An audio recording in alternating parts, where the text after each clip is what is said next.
All right, let's dive into something that's puzzled some of the greatest minds. Hmm. Probability. You've asked for a philosopher's perspective on this, so we're going deep into the Stanford Encyclopedia of Philosophy's entry on interpretations of probability. It's pretty heady stuff, but, that's what we do here, make it fascinating and digestible. And fascinating, it is even the seemingly simple question like, what is probability? Hmm. Leads to a whole rabbit hole of philosophical debate. Right, we toss the word around all the time. Yeah. Election predictions, chances of rain, even a simple coin flip, but pinning down what we mean by probable. Bertrand Russell himself famously quipped, probability is the most important concept in modern science, especially as nobody has the slightest notion what it means. So that's got to pique your curiosity a little bit, right? It certainly does. The source highlights just how varied these contexts are where we use, probability. But to even start untangling this, I think we need some kind of framework. And thankfully, we have Kolmogorov's axioms of Wait, probabilities. axioms don't lose me already. No worries. No worries. Think of them as the ground rules for how we work with probabilities, almost like a mathematical grammar. It's not about the philosophy yet, but it establishes the structure for how we calculate and manipulate probabilities, which is surprisingly powerful. Okay, so there's order beneath the chaos. That's reassuring.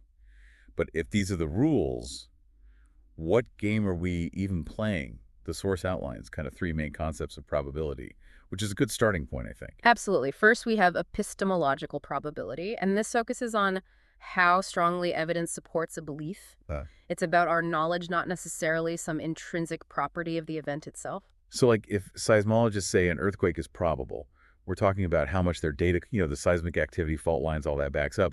They claim their confidence level based on what they know. Precisely. Then there's subjective probability, which is all about an individual's degree of belief regardless of the evidence. So that gut feeling you have that it'll rain, even though the forecast says sunny. So this is where philosophy really digs in. Two people with the same info can have wildly different subjective probabilities. It makes you wonder about rationality. Yeah. How we should update our beliefs. Yeah. Have we opened Pandora's box here? Indeed. And lastly, we have physical probability focusing on propensities or tendencies inherent in the world itself. Okay. Radioactive decay in atom has a certain probability of decaying seemingly independent of our knowledge or beliefs about it. Okay.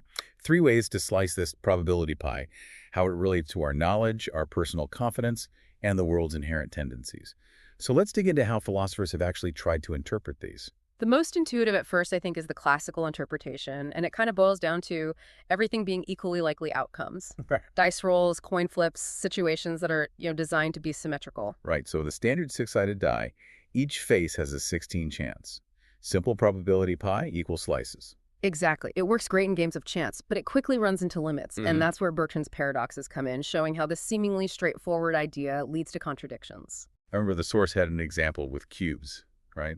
It's something about side links and areas. Precisely. Imagine a factory making cubes with sides between 0 and 1 foot. What's the probability a random cube has a side between 0 and ½ foot? Classically, it seems like half assuming a uniform distribution. Makes sense to me. But what if we ask about the probability of a random cube having a face area between 0 and 0 square foot? Now I'm thinking overassume a uniform distribution of areas. Right, and we can keep going. What's the probability the cube has a volume between 0 and cubic foot? Well, by that logic, but wait, it's the same cube. How could it have three different probabilities for the same event? That's the paradox. The principle of indifference, of assuming equal probabilities when we lack specific info, breaks down and depends on how we frame the problem, even if the underlying reality is the same. So our intuitive equal slices idea crumbles when we're dealing with continuous variables and different ways of measuring things. What's next on our philosophical tour? The logical interpretation, championed by Carnap and others, tries to move beyond this. It seeks to define probability based on the logical relationship between evidence and a hypothesis, even when things aren't so neatly symmetrical. So instead of just counting outcomes, we're looking at the inherent logic connecting evidence and what we conclude from it. Precisely. It's an attempt to systematize inductive reasoning itself, to quantify the strength of that connection.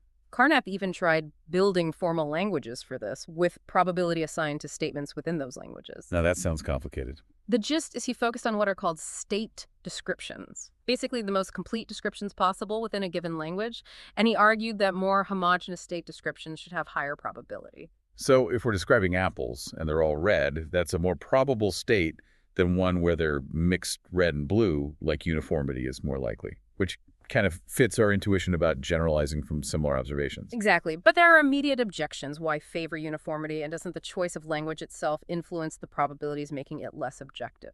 It's like trying to build a perfectly logical tower, but the ground keeps shifting underneath.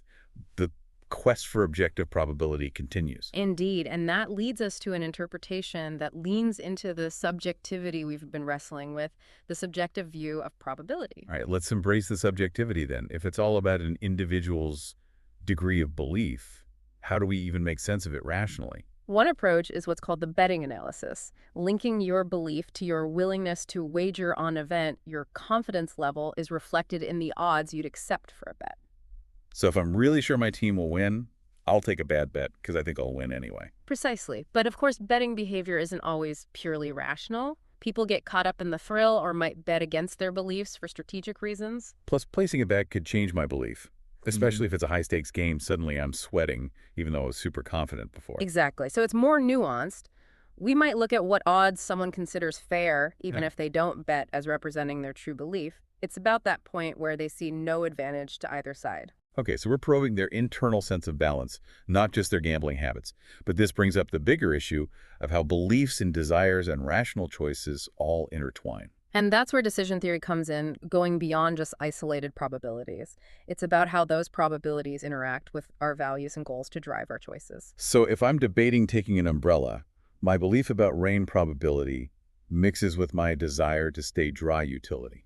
Exactly. There are even formal frameworks for this, like expected utility, where we aim to maximize the average value of our choices, considering both the desirability of outcomes and their probability. But even this fancy framework has its limits, Hmm. right? Humans aren't always that calculated, and sometimes our emotions just hijack our best laid plans. Absolutely. It's a model, not a perfect reflection of reality, and it raises deeper questions. Can we truly separate our beliefs from our desires? Mhm. Are there any rules for rational belief beyond just internal consistency? Or can a subjectivist believe pretty much anything as long as it doesn't contradict itself? Well, that's a question for part 2 of our deep dive. Stay tuned as we explore how philosophers try to wrangle subjective probability into something a little less arbitrary. Welcome back to our exploration of probability. Last time we were kind of wrestling with this subjective view, questioning if there are any limits to rational belief beyond just mere consistency. After all, you could have a perfectly consistent set of beliefs that are also totally outlandish. Right, like believing I'm going to win the lottery and get struck by lightning and discover a new species of penguin all in the same day. Mm. Internally consistent, maybe, but not exactly grounded in reality. So how do we reel in this subjective freedom? One idea is this concept of regularity. It says that a rational person should assign at least some non-zero probability to any proposition that's possible, at least in principle. Hold on. So if I say there's absolutely zero chance I'll win the lottery, even though someone technically could, I'm being irrational, but come on, some things are so unlikely. That's the pushback, right? Where's the line between, healthy skepticism and shutting down possibilities completely? Regularity kind of suggests being open to being wrong, even about things that seem wildly improbable. I can see the point, but it feels like a slippery slope. Should I assign non-zero probability to spontaneously developing telekinesis just because it's conceivable? That's the debate, right? How much structure do we impose on rational belief? Regularity is one attempt. But let's look at another calibration. This checks how well our beliefs line up with actual frequencies of events in the real world. Okay, so if I constantly say there's a 70% chance of rain, but it only rains 40% of the time, my internal weatherman is badly calibrated. Precisely, it's about comparing your subjective probabilities to the real-world track record. Like, if your gut feeling is consistently wrong, maybe it's time to adjust how you form those feelings. Makes sense. It's about fine-tuning our intuition based on feedback, but we can't always neatly categorize events and count their frequency, right? What about one-off things like predicting who will win a specific election? You've hit on the limitations. The 2020 election, for example, was unique. It's hard to talk about calibrating your belief to its frequency when it only happened once. Same with predicting if I'll win a particular lottery. It's boom or bust, no long-term pattern to compare to. So calibration is helpful, but it doesn't solve everything. Are there other ways to ground our beliefs beyond being internally consistent or vaguely matching real-world patterns? This brings us to expert functions. Think about it. We rely on experts all the time to guide our beliefs. We trust our doctor's assessment of a treatment success rate or a financial advisor's prediction of market trends. No, this hits home. Last year, I had to decide about a somewhat risky medical procedure, and the doctor said it had an 80% success rate. And to be honest, I just latched onto that number. I had no idea how to calculate it myself, but I But trusted her expertise. that's exactly it. We defer to experts because we believe they have a better grasp of the relevant probabilities, a more accurate internal model than our own. We're essentially treating their probability function as an expert function. So I was basically saying, Doctor, you're the expert. I'll adopt your probability as my own. Which raises the question, is there some universal expert function out there applicable to everyone? There is a contender, one we've touched on already, relative frequencies. The principle of direct probability suggests that, in a sense, these frequencies should be a guide for all rational people. So if we observe that historically event X happens 60% of the time, Hmm. all rational folks should incorporate that into their beliefs. Precisely, relative frequencies provide a kind of objective anchor for subjective probabilities, but we run into the same issues as before, which reference class to use how to handle unique events. Those problems don't just disappear. So the quest for a one-size-fits-all probability guru continues. But there's another contender we haven't discussed yet, objective chance. Ah, yes, this one gets deep. It's often linked to propensities, which are like dispositions towards certain outcomes, but there's a subtle difference. And remind me, propensities are like that loaded die, right? Where the weighting isn't obvious, but it makes some sides more likely. Exactly, but propensities are often thought of as causal. Objective chance, however, is about fundamental indeterminacy, a randomness that might not be reducible to cause and effect. Okay, this is where my brain starts to hurt. So if I flip a truly fair coin, it's not just that the coin is disposed to land heads 50% of the time. It's that there's an objective 50-50 chance for this particular flip, even though nothing causes it to land one way or the other. Precisely, objective chance is a deeper level of randomness potentially woven into the fabric of reality itself. All right, I think I'm barely grasping that. So how do we connect this objective chance with our subjective beliefs? Should knowing the objective chance of something force us to believe it'll happen that way? That's where what's called the principle comes in, formulated by David Lewis. Put simply, if you know the objective chance of an event and you have no other relevant information, your degree of belief should match that chance. So if I know a fair coin has a 50-50 objective chance and I have no reason to suspect this specific coin is rigged, I should believe it'll land heads with 50% confidence. Exactly. It's an attempt to bridge the objective and subjective, saying our beliefs should be guided by these fundamental probabilities when we know them, which is rarely the case. Right back to those pesky problems, what counts as relevant information, and what about unique events that don't seem to have an objective chance attached to them? Deep questions indeed, like other attempts to ground belief. The principle has its critics, but there's one more approach we need to discuss. One that ties chance to the very structure of scientific theories, the best systems interpretation. Ooh, that sounds like we're going to meta. Explain it to me like I'm a philosophy student cramming for finals. Imagine we're building the best possible scientific theory of the universe. We want it elegant, powerful, and to accurately predict what we observe. So like Occam's razor simpler is better, but it also has to work. Exactly. This interpretation says that chances are the probabilities baked into our best scientific theory. So if our best physics theory says particle X has a 30% chance of decaying, that's the objective chance, not just a description of that specific particle. Precisely, chances aren't just about individual events. They're part of the universe's blueprint, as reflected in our best attempts to understand it. This feels more solid. No need to worry about reference classes or one-off events. Yeah. But it relies on us having the right theory, doesn't it? Yeah. What if our best is just our current best guess and the universe is far weirder? Excellent point. This interpretation has its critics. Is it circular, defining chance by our theories, which might themselves be probabilistic? Is it too human-centered? What if the universe doesn't care about our ideas of elegance? Even when we try to be objective, those subjective shadows creep back in so much for escaping the philosophical maze. Not so fast. There's one more twist, a more recent interpretation that's even more mind-bending. It involves looking at how probability can arise, even in systems that are completely deterministic. Right, deterministic. I thought probability was all about randomness. How can you have chance when everything is predetermined? This I got to hear. But unfortunately, that's going to have to wait for the final part of our deep dive. Welcome back for the final act of our probability play. We've journeyed through interpretations that ground chance in logic, subjective beliefs, even the structure of the universe itself. But you left us hanging with a real head-scratcher. How can probability exist in a system where everything is predetermined?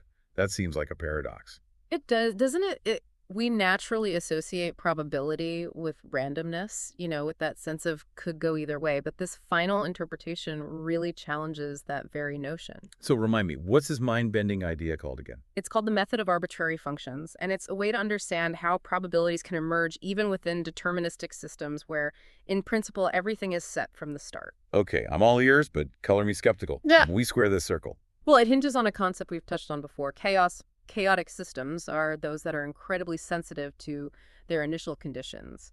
Tiny variations at the beginning can cascade into wildly different outcomes. Like that butterfly flapping its wings and causing a hurricane across the world, right? The butterfly effect. Exactly. The butterfly effect is a popular illustration of chaos in such systems, even though the underlying laws governing them might be completely deterministic. Their sensitivity makes them practically unpredictable. So even if there's no true randomness in the laws themselves, the system behaves as if there were, just because we can't perfectly account for all those tiny starting variations. Precisely. It's a kind of epistemic randomness related to our knowledge, not necessarily to how the world fundamentally is. Our predictions are limited not by the laws themselves, but by our ability to measure with absolute precision. Okay, so it's not that the roulette wheel itself is random, but that my ability to know where the ball will land is limited by a gazillion tiny factors I can't possibly measure. Makes sense, but it still feels weird to call that probability. And that's where the method of arbitrary functions gets a little technical. It provides a mathematical way to quantify this epistemic randomness under certain conditions. Even in a deterministic system, we can assign probabilities to outcomes, reflecting not chance in the universe, but the limits of our knowledge. So it's like saying determinism and probability aren't mortal enemies. After all, depending on the system's complexity, we might need probability to describe our experience of it, even if the underlying reality is perfectly set. That's kind of freeing in a way. It is. It challenges a lot of our assumptions about how these concepts relate. Probability may be more fundamental than we thought, emerging not just from randomness out there, but also from the intricate dance between deterministic laws and our very human inability to know everything perfectly.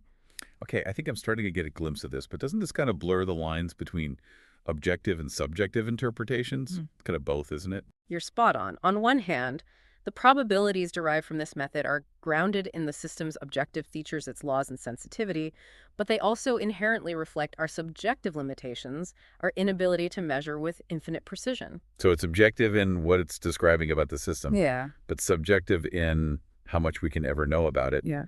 Probability becomes this bridge between the world as it is and our limited grasp of it. Exactly. It highlights that probability isn't just about chance occurrences. It's also deeply entangled with knowledge predictability and the very act of making sense of the universe. Wow, what a journey this has been. From intuitive notions of chance to formal rules to these wild philosophical interpretations. It's clear we've just scratched the surface of what probability is and what it means. And each attempt to define it just opens up more questions. It's almost as if the more we grasp for it, the more it slips through our fingers. But that's the allure of philosophy, isn't it? The pursuit itself is as valuable as any final answer. Absolutely huge. Thanks for taking us on this deep dive. Yeah. It's been challenging, but truly mind-expanding. So where do we go from here? What's the takeaway for our listeners who followed us down this rabbit hole? I think the key is recognizing that these various interpretations aren't necessarily mutually exclusive. They might be different lenses, each revealing something unique about this complex concept we call probability, rather than searching for the right answer. Maybe it's about understanding how each perspective illuminates a different facet of how chance, knowledge, and the universe intertwine. Well said. So to leave everyone with something to ponder, Mm-hmm. I have to ask about that final thought you mentioned last time. Ah, yes, the Yeah. simulation question. It's a bit of a thought experiment. If we could perfectly simulate our universe down to the last detail, would that simulated universe have the same probabilities as ours? Would the virtual coin flips land the same way? Now, that's a question to keep you up at night. It Yeah. really cuts to the heart of what probability is. Is it baked into reality itself, or is it an emergent property of our limited perspective, something that even a perfect simulation couldn't truly replicate? Yeah. I don't have the answer, but I encourage everyone to wrestle with it. It might just spark your own deep dive into the mysteries of probability. Thanks for listening, everyone, and until next time, keep those philosophical gears turning.